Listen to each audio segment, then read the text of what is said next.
Հայաստանի և Ադրբեջանի միջև խաղաղության պայմանագրի նախագծում ներառված 17 կետը Հայաստանի անկախության տարածաշրջանային ամբողջականության մասին է, հայտարարեց Ազգային ժողովի նախագահ Ալեն Սիմոնյանը, նշեց 44-օրյա պատերազմից սկսած դիմադիր գործիչները խոսում էին նոր պատերազմի Հայաստանի ինքնիշխանության կորստի մասին։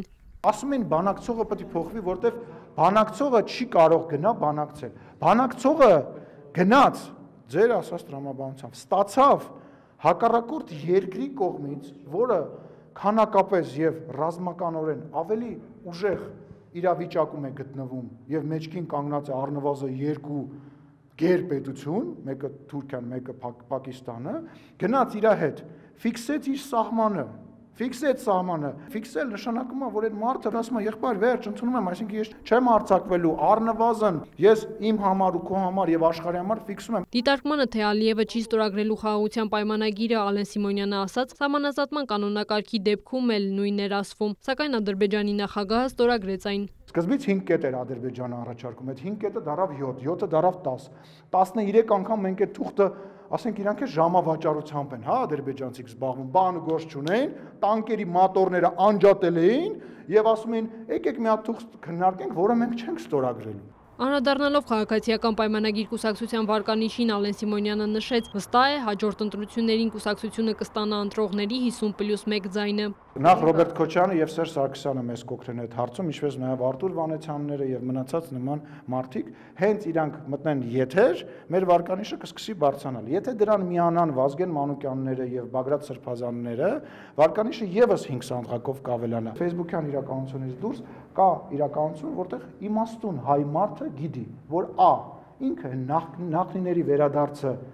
երբեք չի ցանկանում, երբեք թույլ չի տա, B. ինքը հասկանում է, որ այնուամենայնիվ, հա, այսօրվա իշխանությունը սխալվում է, ճիշտ է ասում, բայց այսօրվա իշխանության տերը ինքն է, ինքը կարողանալու է գնա փոխի։ Երրորդը, այսօրվա պես հասանելի իշխանություն Հայաստանի Հանրապետությունում երբեք չի եղել ու չի լինելու։ Անդրադառնալով խորհրդարանում վարչապետի ներկայությամբ լարված իրավիճակին, Սիմոնյանը ասաց, ընդդիմադիրները պետք է ներողություն խնդրեն, որովհետև այդ ամենը նրանց պահվածքի հետևանք էր։ Հարցին արդյոք ընդդիմադիրները իրավունք չունեն բարձրաձայնել կոռուպցիոն դրսևորումների կասկածների մասին, Սիմոնյանը պատասխանեց. Ոչ մեկ չի ասում բարձրաձայնենք։ Ոչ մեկ դրա մասին չի ասում։ Այն բանը, որ իրանք այսօր բարձրաձայնում են, դա շնորհիվ Նիկոլ Փաշինյանին է։ Այն բանը, որ դուք այդ հարցը ինձ այսօր տալիս եք, դա շնորհիվ Նիկոլ Փաշինյանին։ Ինչ է շարունակում։ Կարո՞ղ վերջացնել։ Նրա որ խոսքի ազատությունը,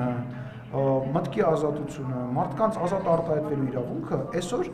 ամենաբարձրն է Հայաստանի Հանրապետության պատմության մեջ։ Այդ մարդիկ գառների դեմքը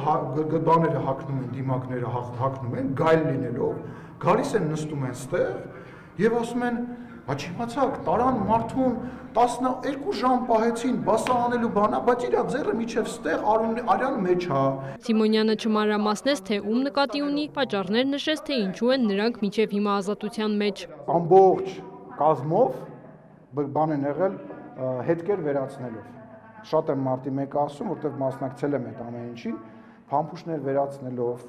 վաղեմության ժամկետների պատճառով, իրավապահ համակարգի միգուցե ծանրաբեռնվածության պատճառով, բայց ասում եմ դա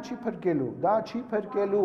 նստելու են այդ մարդիկ եթալու են բանտ։ Ռուսաստանի նկատմամբ Սիմոնյանի կոշտ դիրքորոշումը նկատի ունենալով խորհրդանի ղեկավարին հիշեցրին, որ այսօր Հայաստանի եւ Ռուսաստանի միջև առևտրաշրջանառությունն ավելի մեծ է, քան նախկինների օրոք։ Սիմոնյանը պատասխանեց, Հայաստանը իր շահն է հետապնդում։ Այո, պետք է Հայաստանի Հանրապետություն Ռուսաստանից էլ փող բերենք լցնենք, Ամերիկայից էլ, Ֆրանսիայից էլ, բոլոր հնարավորությունները պետք է օգտագործենք, բայց միևնույն ժամանակ կոնյակի գործարանը, Armentel-ը,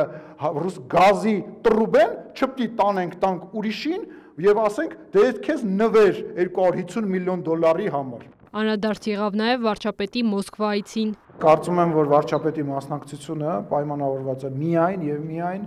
այն հարգանքի տուրքով, որ մենք վեճարաններ ունենք։ Մենք չենք կարող այդ մարդկանց արածը ուրանանք,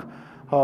նես չի, որ ենթադրենք ինչ որ այլ շքերթա կամ այլտեղ ինչ որ բան ա եղել, մենք հրավեր ա եղել, մենք չենք գնացել։ Նոր Նորքի թաղապետարանում տեղի ունեցած ծեսկրտուքի հետ կապված խորհրդարանի ղեկավարը նշեց, կարծում է, որ վարչական շրջանի ղեկավար Տիգրան Տեր-Մարգարյանը չպետք է պաշտոնավարի։ Հանրապետություն կուսակցությունը պետք է ստանձնի քաղաքական պատասխանատվություն։ Տեր-Մարգարյանը ներկայացնում է այս կուսակցությունը։ Քրիստինե Թորոսյան, լուրեր։